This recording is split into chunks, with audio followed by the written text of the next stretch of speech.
네, 이번엔 중동 사태 전해드립니다. 미군이 함정 130척 등 8,000개 이상의 목표물을 타격했고 지하 미사일 시설을 파괴해 이란의 호르무즈 해협 위협 능력이 약화했다고 밝혔습니다. 이런 가운데 트럼프 대통령은 공격 수위를 낮추겠다고 선언한 반면 이스라엘 정부는 높이겠다고 강조하며 엇박자를 내고 있습니다. 뉴욕 연결해서 자세한 소식 알아보겠습니다. 이승윤 특파원, 이 미군이 호르무즈 해협을 위협하는 이란의 군사력을 약화시켰다라고 발표했죠? 네, 그렇습니다. 중동 지역 미군을 관할하는 미 중부사령부 브래드 쿠퍼 사령관은 22일째로 접어든 이란 전쟁과 관련해 호르무즈 해협 인근 이란 해안선에 위치한 지하 미사일 시설 등을 타격했다고 밝혔습니다. 이어 해당 미사일 시설이 국제 해운을 위협하는 대함 순항 미사일과 이동식 미사일 발사대 다른 장비를 은밀히 저장하는 데 사용돼 왔다고 설명했습니다. 또 선박 이동을 감시하는 데 사용되던 정보 지원 시설과 미사일 레이더 중계 시설도 역시 파괴했다고 말했습니다.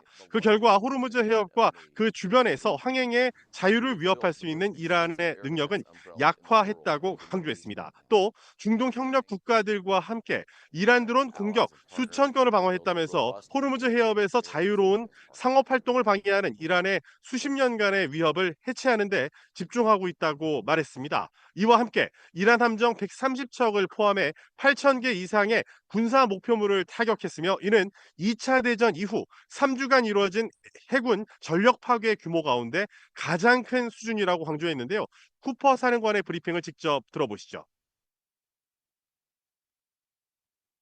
Iran has lost significant combat capability over the last 3 weeks. We are taking out thousands of Iranian missiles, advanced attack drones, and all of Iran's navy, which they use to harass international shipping. 네, 그런데 이런 상황에서 이란 공격의 양대 축이잖아요. 이 미국과 이스라엘 간의 전쟁 목표가 엇박자를 낸다고요? 네, 그렇습니다. 이스라엘 카츠 국방장관이 이번 주 미군과 합동으로 이란에 대한 공격 수위를 대폭 끌어올리겠다고 선언했습니다. 이어 이란 정권의 지휘부를 무력화하고 전략적 역량을 저지하기 위해 공세를 지속하기로 결정했다고 말했는데요. 또 이스라엘과 영내 미국의 이해관계에 대한 모든 안보 위협이 제거될 때까지 멈추지 않을 것이라고 강조했습니다. 반면 트럼프 대통령은 3주간 이어진 이란 전쟁과 관련해 점진적인 축소를 검토하고 있다고 밝히면서 이스라엘과 명확한 핵 온도차를 보였습니다. 그 이유로 이 군사적 목표 달성에 매우 근접하고 있다는 점을 내세워서 이스라엘과의 견해차를 다시 한번 드러냈습니다. 해당 군사적 목표는 이란의 미사일 능력 무력화, 방위산업 기반 파괴, 해군군 무력화, 핵 능력 원천 차단, 중동 동맹국 보호 등 5가지입니다. 이스라엘의 목표와는 상당히 좀 차이가 있어 보이죠.